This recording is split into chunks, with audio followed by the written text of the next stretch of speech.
Aujourd'hui, on prie Dieu. Aujourd'hui, on prie Jésus-Christ de Nazareth. Mais le Chinois, lui, il prie Bouddha. Le Chinois qui prie Bouddha, il prie Bouddha pour venir au Congo. Il prie Bouddha pour que Bouddha puisse lui donner l'opportunité de venir au Congo. Pour qu'il puisse venir vendre des chaises où on écrit Jésus-Christ est sauveur.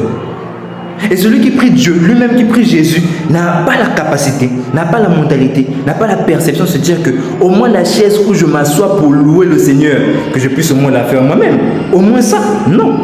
Il ne voit pas ça. Il demande à Dieu les bénédictions. On ne sait pas comment est-ce que ça va arriver. Et c'est là où je dis que les chrétiens sont voués à la perte. Que les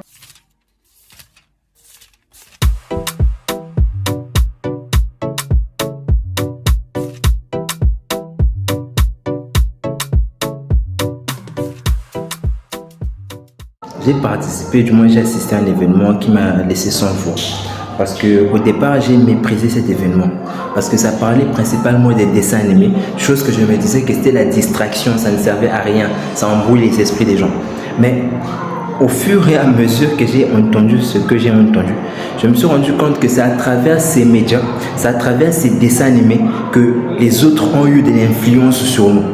Je vous prends un exemple simple. Vous allez accuser des filles qui aiment les perruques. Tandis qu'ils n'ont pas de film. Ils n'ont pas. Depuis tout petit, tu suis les films de Marimar. Depuis tout petit, tu suis les séries sur Novelas. Depuis tout petit, tu suis des séries des blancs ou des blanches qui ont des longs cheveux, qui ont des cheveux lisses, qui ont des cheveux clean, propres. D'après toi, quelle serait l'influence de ces films-là sur ta vie? Tout simplement croire que c'est l'idéal pour moi. C'est l'idéal pour mon environnement. Parce que si je le fais, je vais ressembler à telle, à Marimar. Si je le fais, je vais ressembler à cette actrice-là qui fait chavirer tous les hommes dans ce film. Si je le fais, je vais ressembler à cette actrice-là qui attire tous les hommes. Parce que nous le voulons ou non, la femme en soi veut attirer l'homme. Et lorsqu'elle le fait, c'est dans l'unique souhait d'avoir de l'attention de l'autre. Et l'un des plus grands problèmes aussi, c'est que l'homme, le simple fait d'être exposé à ces femmes qui ont des cheveux lisses, exposé à ces hommes qui ont des cheveux lisses, qui ont une peau claire, du moins blond, vous allez voir des hommes qui font des maquillages, vous allez voir des hommes qui sont jaunes, vous allez voir des hommes qui deviennent même blancs. C'est extraordinaire. Pourquoi? Parce que on a réduit notre concept d'une manière extraordinaire. On a réduit notre manière de vivre, notre manière de faire, notre nature à travers les médias. Les médias, c'est quoi? Les médias, ce sont les dessins animés que nous suivons au quotidien. Les médias, c'est quoi? Les médias, ce sont les mangas que nous suivons. Les médias, ce sont les séries que nous suivons. Les médias, ce sont des films que nous suivons. Mais nous ne savons pas que ces trucs ont une influence très grande sur notre manière de penser, sur notre manière de vivre, sur notre manière de voir les choses. Parce que, rendez-vous compte que on va prendre l'exemple simple d'un enfant qui depuis tout petit suit des dessins animés comme Petit Spirou où ils sont blonds, comme les Petits Diables où ils sont blonds, comme les Sisters où ils sont blonds, comme tous les films que vous allez suivre. Vous avez l'impression que c'est un détail qu'on doit négliger. Vous avez l'impression que c'est un truc qui n'a pas vraiment d'importance. Mais le problème c'est quoi? C'est que le simple fait de voir qu'il n'y ait que des blancs dans les films, qu'il n'y ait que des blancs, et même ces récents qui commencent à mettre des noirs, ces récents qui commencent à mettre des noirs, le simple fait que ça puisse se produire au quotidien, ce qui se passe c'est quoi? C'est qu'on pense que c'est eux qui ont la légitimité de faire ce genre de truc. C'est qu'on pense que c'est eux qui ont le pouvoir d'organiser ce genre de truc. C'est qu'on pense que c'est eux qui ont la capacité, soit physique, soit financière, soit culturelle, de faire ce genre de truc, et que cela ne nous correspond pas à nous. C'est un problème et on ne le reconnaît pas. Pourquoi? Parce que le plus grand problème de notre société, c'est de ne pas accepter nos cultures et nos valeurs. C'est l'un des plus grands problèmes. Le problème n'est pas financier, le problème n'est pas forcément matériel, le problème n'est pas forcément pécunier. Le problème est d'abord culturel. Parce que lorsque ces étrangers sont venus sur nos terres, ce qu'ils ont fait premièrement, c'est d'abord éradiquer notre culture en remplaçant par leur culture. Lorsqu'ils sont venus, ce qu'ils ont fait, ce n'est pas chercher d'abord à retirer nos biens, non. Parce que lorsqu'ils ont commencé à le faire, ils se sont rendus compte que nous avons révolté. Ils se sont rendus compte que nous nous sommes battus contre ça. Ils se sont rendus compte qu'il y avait de la guerre, il y avait du sang. Ils ont commencé d'abord par se dire qu'il faudrait commencer par leur culture, et éradiquer leur culture, leur manière de voir les choses, afin que nous puissions avoir une influence sur eux. Et même pourquoi? Pour qu'ils puissent être condescendants. Moi je vais vous poser une question. Pourquoi est-ce que Lorsqu'on va à la veille, les tenues sont noires. Pourquoi est-ce que lorsqu'on va à la veille, ou du moins un enterrement, les tenues sont noires? Mais pourquoi lorsqu'on va à un mariage, un anniversaire, les tenues sont blanches? Pourquoi est-ce que lorsqu'on va dans un événement joyeux, on a tendance à s'habiller en blanc? Mais pourquoi lorsqu'on va à un événement triste, le noir ne manque pas? Pourquoi? Vous allez vous dire que c'est la culture. Ce n'est pas la culture. Principalement, les blancs ont commencé à le mettre pour associer ce qui est malheur au noir, ce qui est tristesse au noir, ce qui est pauvreté au noir, ce qui est médiocre au noir. Et lui prendre tout ce qui est bien, tout ce qui est juste, tout ce qui est blanc, tout ce qui éradique la joie. Et lui, il a pris. Vous allez vous dire que c'est raciste, je ne sais quelle histoire. Mais c'est la réalité. Il faudrait vivre dans une réalité de telle sorte que nous ne puissions pas être dans cette bulle qui nous fait croire que nous vivons dans un monde de bisounours. Le monde est manipulé. Manipulé, surtout l'Afrique. Manipulé pourquoi? Pour des intérêts économiques, tout simplement. Et c'est simple de comprendre ça à travers les dessins animés. Les dessins animés. En tout cas, aujourd'hui, on va parler des dessins animés.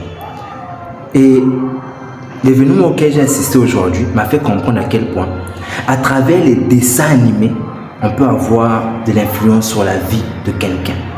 On peut avoir de l'influence sur la manière de penser, la manière de voir les choses. Et je vais vous citer des exemples de dessins animés. Comme Spider-Man, comme Batman, comme tous ces super-héros que vous allez voir. Aladdin, qui est un dessin animé, qui est pourtant tourné dans un continent africain, qui est une histoire tirée de l'histoire africaine. Mais on n'admet pas que c'était un noir. On prend un blanc, ou du moins on maquille, on blanchit l'histoire. De telle sorte que inconsciemment, le noir, en le suivant, il va se dire que mais finalement, nous, qu'est-ce qu'on a fait? Le noir n'a pas de référence. Et ce qu'il fait, c'est quoi? C'est de copier les autres d'une manière à ce que cela ne convienne pas à son environnement. C'est de copier les autres d'une manière que cela ne convienne pas à sa vraie nature. Voilà pourquoi vous allez voir des filles mettre des perruques. Vous pensez qu'elles le font pourquoi? Parce qu'elles aiment ça? Pas forcément. Parce que la nature de la fille en soi, c'est d'attirer l'homme. Que vous le voulez ou non. Sa nature, c'est d'attirer l'homme, c'est sa volonté. Elle veut l'attention de l'homme. Mais lorsque les hommes ont été exposés depuis tout petit à des dessins animés où la fille de l'acteur principal est blanche, où la fille de l'acteur principal a des longs cheveux, où la fille de l'acteur principal, elle est d'une splendeur extraordinaire, tout simplement racolée à sa couleur de peau. Qu'est-ce qui se passe? Nous grandissons avec le concept où les blanches sont plus belles que les noires. Ce qui est faux d'après moi. Et vous pouvez discuter comme vous voulez. Ce qui est totalement faux. Parce que si, depuis tout petit, nous avons reçu cette histoire-là de femmes noires qui ont révolutionné l'histoire, des femmes noires belles, qu'on expose cela, vous allez voir qu'au fur et à mesure, ces femmes auront confiance en ce qu'elles sont. Elles auront confiance en leurs cheveux, elles auront confiance en leur visage. Ne pas chercher à se maquiller pour chercher à cacher leurs imperfections qui ont été étiquetées par les blancs. Oui, et tout ça là part de là d'abord, de la culture. Lorsqu'ils sont venus, ils n'ont pas cherché d'abord à prendre des matières premières. Ils ont d'abord attaqué la religion. Parce qu'ils ont sous-entendu que nos dieux étaient des diables, que nos dieux nos divinités étaient des trucs monstrueux, parce que ça demandait de tuer les coqs, etc. Ce qui était nos traditions, ce qui était notre manière de vivre, on l'a détourné au profit de leur culture. Et lorsqu'on ne comprend pas ça et qu'on va à l'école pour apprendre comment Napoléon a conquis la France, lorsqu'on va à l'école pour vous montrer que comment est-ce que le noir était médiocre, comment est-ce que Mokoko a vendu ses hommes, comment est-ce que Mokoko a vendu ses frères, comment est-ce que le noir lui-même a dit non, mes amis se cachent là-bas, allez, je vais vous montrer où est-ce qu'ils sont. Lorsqu'on raconte ce genre d'histoire à nos enfants, à nos frères, à nos petits frères qui sont au CP, au CM1, qu'est-ce qui se passe inconsciemment dans leur esprit? Pourquoi cette histoire se répète jusqu'en 5e, en 4e, en 3e, en terminale? Pour que ça puisse être lié dans votre inconscient. Pour que vous puissiez vous dire que non, je ne fais pas confiance à ceci. Je ne fais pas confiance au noir. Je ne fais pas confiance à mon ami africain. Et vous allez vous dire que non, mais c'est parce qu'il y a des Africains qui font des choses malsaines. Non, mais partout, il y a aussi des Blancs qui volent. Non? Il y a des Blancs qui escroquent. La preuve, Pablo Escobar était un blanc, c'est l'un des plus grands mafieux du monde. Mais on ne parle pas de l'homme le plus riche de tous les temps, qui était Mansa Moussa, qui était un Malien, qui avait toute la fortune du monde. On ne parle pas de lui, on nous parle de toutes ces personnes tous ces noirs qui ont eu à faire des choses malsaines, mais on ne parle pas des blancs aussi qui ont fait des choses malsaines. On ne parle pas de ça. En fait, tout est détourné au profit des autres. Je vais juste vous prendre un exemple simple. Aujourd'hui, on prie Dieu. Aujourd'hui, on prie Jésus-Christ de Nazareth. Mais le Chinois, lui, il prie Bouddha. Le Chinois qui prie Bouddha, il prie Bouddha pour venir au Congo. Il prie Bouddha pour que Bouddha puisse lui donner l'opportunité de venir au Congo. Pour qu'il puisse venir vendre des chaises où on écrit Jésus-Christ est sauveur. Et celui qui prie Dieu, lui-même qui prie Jésus, n'a pas la capacité, n'a pas la mentalité, n'a pas la perception de se dire que au moins la chaise où je m'assois pour louer le Seigneur, que je puisse au moins la faire moi-même. Au moins ça, non. Il ne voit pas ça. Il demande à Dieu les bénédictions. On ne sait pas comment est-ce que ça va arriver. Et c'est là où je dis que les chrétiens sont voués à la perte, que les chrétiens puissent être bannis de cette société, que les chrétiens puissent disparaître. Parce qu'on ne peut pas comprendre que vous êtes en train de prier un Dieu qui soi-disant a créé la terre. Mais qui, vous êtes ces créatures, n'arrivez pas à créer une chaise où vous allez vous asseoir pour le louer. Seulement ça. Je ne demande pas de créer la croix, je ne demande pas de créer l'ampoule, ni même d'imprimer la Bible que vous lisez. Parce que même la Bible a été modifiée. La Bible que vous lisez est imprimée par les autres. Vous pensez que les autres vont vous permettre à ce que vous puissiez lire une Bible qui va vous profiter? Vous pensez que les autres vont vous permettre à ce que vous puissiez lire une Bible qui va vous révolutionner le cerveau? Non, je ne pense pas. Ce qu'ils vont faire, c'est quoi? C'est de détourner ces informations-là, dire que faut louer Dieu. Dieu pardonne tous les péchés. Dieu, quand vous allez mourir, vous allez aller au paradis. Et au paradis, on n'a pas besoin des beaux vêtements. Au paradis, on n'a pas besoin d'argent. Au paradis, on n'a pas besoin de maison. Au paradis, on n'a pas besoin d'entreprise. Et vous vous dites que comme Dieu n'a pas besoin de ça, donc moi aussi, je n'ai pas besoin de ça. Je peux vivre une vie médiocre, mais je sais que Dieu me regarde. Et voilà pourquoi vous devenez médiocre aussi dans la vie. Et quand vous allez mourir, on va se mourir à la fin. Si on se croise en enfer, nous deux, c'est que moi, je vais rire. Je vais rire avec toi, je me dis que mais tu pensais qu'il y avait le paradis. Maintenant, là, on est en enfer, nous deux. Et c'est une perception. Ce sont des croyances qu'on a inclus dans nos cerveaux et qui devraient être éradiquées. Et voilà pourquoi il faudrait commencer d'abord par la culture. Tant que nous avons commencé à apprendre la colonisation, tant qu'on nous apprend maintenant là, ça ne va jamais changer. On va faire toutes les réformes économiques le plus de fois que nous voudrons. Ça ne va jamais changer. Parce que ce qu'il faudrait faire, c'est une réforme culturelle. C'est une réforme mentale. C'est une réforme psychologique vis-à-vis de l'Africain. Que l'Africain ait une estime de lui-même. Que cette estime-là puisse sortir ou découler de la télévision. À travers les BD, à travers les dessins animés, à travers les films. Combien de films africains connaissez-vous qui passent partout à la télé, qui montrent à quel point l'Africain est puissant? Combien? Combien de films africains connaissez-vous, hormis Black Panther, qui fait ressortir des super-héros africains? Combien? Parce que lorsqu'on voit Superman, on pense que ce sont les blancs qui peuvent que faire ça. Vous pensez que c'est raciste? Oui, c'est même raciste, il n'y a pas de problème. Mais le problème maintenant est que cela crée une condescendance. Voilà pourquoi, je vais même vous raconter une histoire. Dernièrement, on est allé dans un restaurant avec des amis et on mangeait, on a fini de manger et au moment où la serveuse venait débarrasser, on a dit que est-ce qu'on peut avoir le reçu pour montrer au moins au niveau de l'entreprise afin que nous puissions être remboursés, parce que c'est comme ça comment fonctionne la culture de l'entreprise. Et elle a dit que non, il n'y a pas de problème, elle nous donne le reçu. Et on demande, mais il n'y a pas possibilité de mettre un cachet pour certifier qu'on était vraiment dans un restaurant. Elle dit que non, il n'y a pas de problème, ici il y a tout le monde qui vient manger, il y a même des blancs qui viennent manger ici. Vous voyez un peu comment est-ce qu'on surestime. Donc nous, qui sommes venus manger, nous sommes des animaux? Non.